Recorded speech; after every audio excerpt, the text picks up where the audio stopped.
Hello मेरे प्यारे दोस्तों, मेरे साथियों, लॉ ऑफ जर्नी में आपका स्वागत है। आज हम बात करेंगे जिला सहायक लोक अभियोजन अधिकारी के पद की। जिला सहायक लोक अभियोजन अधिकारी पद कैसे प्राप्त होता है, कौन सी परीक्षा होती है, इसकी परीक्षा कौन लेता है, इन सब और किस किस प्रकार इसकी तैयारी करना पड़ती है और कौन कौन से टिप हैं जो मैं आपको दूंगा, महत्वपूर्ण टिप। इसलिए आपको ये वीडियो पूरा देखना है, तभी आपको आसानी से समझ आएगा। दोस्तों, जिला सहायक लोक अभियोजन अधिकारी की यदि आप चाहते हैं कि मैं इसमें पार्टिसिपेट करूं इस परीक्षा में और इस पद पर नौकरी करूं, तो आपको एलएलबी करने के बाद तुरंत ही इसकी तैयारी प्रारंभ कर देना चाहिए। ठीक है ना। और सबसे पहले आपको यह देखना चाहिए कि इस परीक्षा में कितने सब्जेक्ट हैं और हम उनकी कैसे तैयारी करें। इसके लिए आपको सबसे पहले इसके सब्जेक्टों की जो जो इसके पाठ्यक्रम में सब्जेक्ट हैं उनकी एक लिस्ट निकालना चाहिए। इसमें पहले 32-35 लगभग सब्जेक्ट थे। अब आपको यह देखना पड़ेगा कि अब वर्तमान में कितने सब्जेक्ट इसमें आएंगे। अभी नया कार्यक्रम घोषित नहीं हुआ है, इसलिए हम वेट करेंगे। अपन 32-35 सब्जेक्ट मान के ही चलेंगे। ठीक है ना। तो इसके लिए आपको सबसे पहले 32-35 सब्जेक्टों की जो पूरी लिस्ट है उसको आप एक कागज पर लिखिए और जो बैरेक्ट हैं जो आपके पास हैं और जो नहीं है उनको अलग अलग लिखिए, और जो नहीं है वो सभी बैरेक्ट आप मंगा लीजिए। इसके बाद आपको उन बैरेक्टों में आपको यह देखना है कि मोटे मोटे बैरेक्ट्स कौन कौन से हैं। जैसे पहले सीपीसी, आईपीसी और एविडेंस संविधान, ये सब बड़े एक्ट थे, लेकिन अब शायद बीएनएसएस और बीएनएस और बीएसए उनकी जगह आएंगे, तो इनको अपन को देखना पड़ेगा। और दूसरा एक है सिविल प्रक्रिया संहिता 1908, एक अपकृत्य विधि, एक संविदा विधि और एक सबसे टफ सब्जेक्ट है संपत्ति अंतरण अधिनियम। ठीक है ना।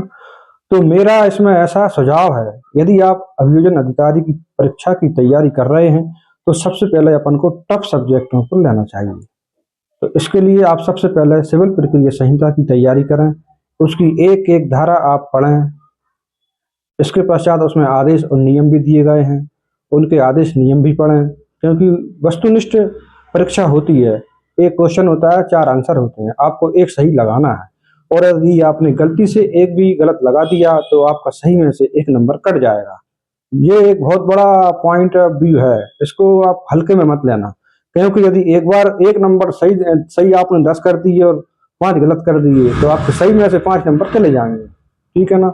तो आपको इस परीक्षा में ये विशेष रूप से ध्यान रखना है कि जितने भी आपको उत्तर आते हैं केवल उन्हीं पर आपको टिक करना पड़ेगा, तभी आप सफल हो पाएंगे। नहीं तो आपके नंबर आ रहे हैं 540 और आप 100 गलत करे आए, तो 540 में 100 चले गए, कितने बचे? 440। तो आप परीक्षा से बाहर हो जाएंगे। आप कितना ही भले ही कितना ही प्रयास कर लें। ठीक है ना। तो इसके लिए आपको ये बहुत महत्वपूर्ण पॉइंट है, ट्रिप है। आप बिल्कुल जो आपको नहीं आता है वो आपको निशान लगाना ही नहीं है। ठीक है। सीपीसी की आप तैयारी करेंगे, सीपीसी के बाद आप अपकृत्य विधि पढ़ें। अपकृत्य विधि में भी धाराएं नहीं है, लेकिन उसमें अपकृत्यों के बारे में बताया गया है कि शासन अपकृत्य करेगी, कौन उत्तरदायी होगा, कौन, यदि कोई व्यक्ति अपकृत्य करता है तो किन किन दशाओं में अपकृत्य सहने वाला उत्तरदायी होगा, किन किन दशा में अपकृत्य करने वाला उत्तरदायी होगा, ये अपन को उसमें पढ़ेंगे। ठीक है। इसके बाद संविदा अधिनियम है। संविदा अधिनियम में भी बहुत ही अच्छा सब्जेक्ट है। आप ऐसे ध्यान से यदि पढ़ेंगे तो आपको मेरे हिसाब से कोई दिक्कत नहीं आएगी, क्योंकि ये संविदा अधिनियम जो है उसमें दो व्यक्तियों के बीच में कॉन्ट्रैक्ट होता है। ठीक है ना। तो आपको बिंदुवार वो आपको पढ़ना पड़ेंगे। तो आपको जो तीनों जो मैंने बताए सबकी परिभाषा, एक एक परिभाषाएं आपको देखना है, क्योंकि परिभाषाओं में से भी हर सब्जेक्ट में से परिभाषा खंड में से 1 या 2 क्वेश्चन पूछे जाते हैं एडीपी परीक्षा में, इसलिए आपको ये विशेष ध्यान रखना है। परिभाषाएं करना है, बिल्कुल उनको नहीं छोड़ना है। इसके बाद अपन आएंगे संपत्ति अंतरण अधिनियम। संपत्ति अंतरण अधिनियम थोड़ा कठिन है, क्योंकि ये एक बार पढ़ने में दिमाग में फिट नहीं होगा। तो आपको क्या करना है, संपत्ति अंतरण अधिनियम को आपको तो जैसे अपन कोई भी बुक्स पढ़ते हैं बिल्कुल एक से एंड तक पढ़ना है। ठीक है। धीरे धीरे पढ़ना है, समझ समझ पढ़ना है।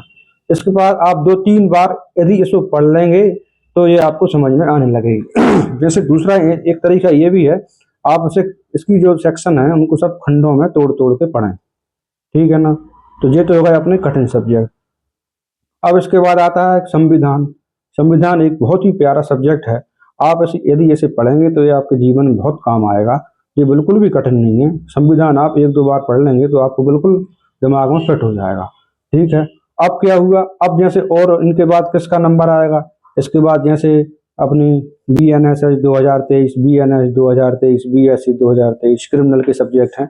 ये भी बहुत ही महत्वपूर्ण है, अत्यंत महत्वपूर्ण है। इन सब्जेक्टों में से भी लगभग 10-10 क्वेश्चन आना तय है।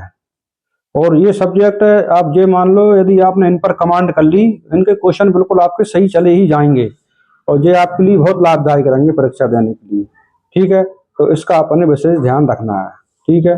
CRPC में नियम दिए गए हैं, किस प्रकार प्रक्रिया चलेगी। सॉरी, BNSS आ गया, अब CRPC में से निकल गया क्योंकि CRPC पढ़ा है ना हमने पहले। तो BNSS में आपको पूरी प्रक्रिया बताई गई है, कौन सी धारा में जमानतें होंगी, कौन सी धारा में कौन सा आवेदन लगेगा, का सुपुर्दगी आवेदन लगेगा, है ना। तो इस तरीके से सब चीजें अपने उसमें से पढ़ना पड़ेगा, ठीक है। अब अपन पढ़ते हैं क्या, IPC। IPC में क्या, IPC में अपराधों का दंड है, कोई प्रक्रिया नहीं दी गई है। IPC में केवल अपराधों का दंड ही दिया गया है। तो कौन सी धारा में क्या दंड है, ये IPC में है। लेकिन अब IPC के स्थान पर अब आ गई है BNS 2023। तो BNS 2023 में जो IPS में जो वो थे अपने अध्याय, वो ऊपर नीचे कर दिए गए हैं। महिलाओं के अध्याय पहले कर दिए गए हैं, जो पहले थे वो बाद में कर दिए गए हैं। तो ये थोड़ा धाराओं का कंफ्यूजन होगा, तो ये आपको देखना पड़ेगा, उसमें केवल दंड ही दंड है। अच्छा, अब BNSS और BNSS और BNS है, इनकी प्रक्रिया साक्ष्य अधिनियम के बगैर अधूरी है। तो साक्ष्य अधिनियम अर्थात पहले जो एविडेंस एक्ट था वो अब भारतीय साक्ष्य अधिनियम 2023 हो गया है। साक्ष्य अधिनियम भी आपको बिल्कुल ऐसा पढ़ना है बिल्कुल उसमें कोई गलती ना हो। उसकी भाषा भी थोड़ी क्लिष्ट है, पर आप 1 2 3 या 4 बार पढ़ेंगे, रिवाइज करेंगे तो आपको सब समझ में आ जाएगा, ठीक है। अच्छा, दूसरा एक महत्वपूर्ण यह भी है कि जैसे ही आपने कोई बियर एक्ट अपन ने पढ़ा, कोई सा, जैसे मान लो अपन ने TP पढ़ा, TP अर्थात ट्रांसफर संपत्ति अंतरण अधिनियम। तो TP पढ़ने के बाद आप उसकी एक वो लेना वस्तुनिष्ठ प्रश्नों की श्रृंखला आती है, तो वो श्रृंखला आपको लेना है और उस श्रृंखला में जो भी क्वेश्चन और उत्तर दिए गए हैं उनको आपको लगाना पड़ेगा। क्यों? क्योंकि वस्तुनिष्ठ आप जब कब कर पाएंगे, जब आप बेयर एक्ट पढ़ लेंगे। और बेयर एक्ट पढ़ लेंगे तो पूरा जो भी है उसका बेयर एक्ट का पूरा मामला मसाला आपके दिमाग में यहाँ फिट हो जाएगा। तो उसके लिए आपको पहले बेयर एक्ट पढ़ें, बेयर एक्ट पढ़ने के बाद उसके वस्तुनिष्ठ क्वेश्चन आंसर लगाएं, फिर आप देखें कि मैंने 100 में से कितने सही लगाए, कितने गलत लगाए, ठीक है ना। उसमें आप बार बार प्रैक्टिस करेंगे तो वो आपके दिमाग में फिट हो जाएगा और आपको बहुत जल्दी से याद होगा। ये बहुत बड़ा मेन ट्रिक है इस परीक्षा में पास होने का, ठीक है ना। क्या करेंगे आप, पहले बेयर एक्ट पढ़ेंगे, इसके बाद वस्तुनिष्ठ आएंगे और फिर चेक करेंगे कि 100 में से हमारे सही कितने हैं, गलत कितने हैं। यदि सही आपके 60 हैं, गलत आपने 40 लगा दिए, तो आप खुद सोचो अपन कहाँ पहुंच जाएंगे, कहाँ से कहाँ पहुंच जाएंगे, कितना घाटे में जाएंगे। तो इसके लिए देख लो आप, 100 में से 60 आपके सही आ रहे हैं, 40 गलत कर दिए, कितने नंबर आए, बचे आपके 20। इससे अच्छा अपन जो सही आ रहे हैं 60 करके ही आप छोड़ दो, तो आप इस परीक्षा में 100%, मैं गारंटी लेता हूँ 100% निकलेंगे। बस तुक्का नहीं लगाना है, तुक्का आपने लगाया और आपका काम खराब, ठीक है। तुक्का बिल्कुल नहीं लगाना अपने, जो अपन को आ रहा है, जो बिल्कुल अपन श्योर है कि ये उसका यही आंसर है, उसी को अपन लगाएंगे, ठीक है मित्रों, है ना। इसी प्रकार BNSS, BSA, इनमें भी अपन इनको पढ़ेंगे और इनके वस्तुनिष्ठ लगाएंगे और यही प्रक्रिया पूरी अपनाएंगे, ठीक है। अब आ गए छोटे छोटे एक्ट हैं, विद्युत अधिनियम है, ठीक है, आबकारी एक्ट है, ठीक है, अनुसूचित जाति अनुसूचित जनजाति अधिनियम 1989 है ना। रेलवे एक्ट है, रजिस्ट्रीकरण एक्ट है, और भी छोटे छोटे से एक्ट हैं जिनके मुझे अभी नाम नहीं आ रहे हैं, क्योंकि अभी बहुत सारे एक्ट बड़ा पिछले जब 2016 में हुआ था तो बहुत सारे एक्ट उन्होंने बढ़ा दिए थे सरकार ने, शासन ने, तो मेरे दिमाग में अभी नहीं है। इन सबको आपको पढ़ना है। जिस वो कुछ एक्ट तो बहुत छोटे छोटे हैं, 7-7 पन्नों के, 10-10 पन्नों के हैं, घबराने की जरूरत नहीं है। एक एक दो दो बार पढ़ने में ही आपका अच्छे से हो जाएगा। इनको पढ़ें और इनके वस्तुनिष्ठ लगाएं, ठीक है ना। और अपनी तैयारी ऐसी करें कि आपको पेपर से 2 दिन पहले तक पूरी आपकी हो जानी चाहिए, समझ रहे हैं ना। जैसे मान के चलो यदि 3 महीने बाद की डेट आई है, तो 3 महीने में आपका कम से कम पूरा कोर्स 4-4 बार रिवाइज होना चाहिए।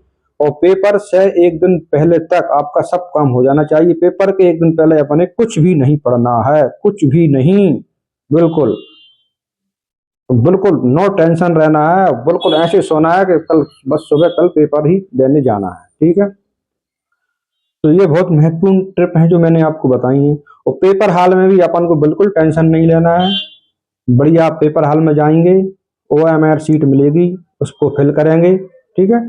और उसमें फिर आप बढ़िया सोच सोच के अपने आंसर लगाना, और बिल्कुल सही सही लगाना है। गलत यदि किसी पे आप कंफ्यूज हैं उसे बिल्कुल छोड़ देना आप, ठीक है ना। ऐसे मैंने कई छात्र देखे हैं जो इनके नंबर 500 550 आ रहे थे, और वो गलती से 150-150 तुक्का लगाया है, तो 550 से वो 350 पर रह गए, और वो रह गए। जबकि जो लोग छोड़ के आए थे वो निकल गए। तो इसलिए तुक्का तो बिल्कुल लगाना ही नहीं है, बिल्कुल तुक्का नहीं लगाना है ना। जो आपको आ रहा है वही आपको लगाना है, ठीक है। यह रही आज की जानकारी, आपको कैसी लगी? यदि यह जानकारी आपको अच्छी लगी हो तो मेरे चैनल को लाइक करें, सब्सक्राइब करें, शेयर करें। धन्यवाद। मैं आपका राजकुमार तिवारी, लॉ ऑफ जर्नी से फिर मिलेंगे। नमस्कार।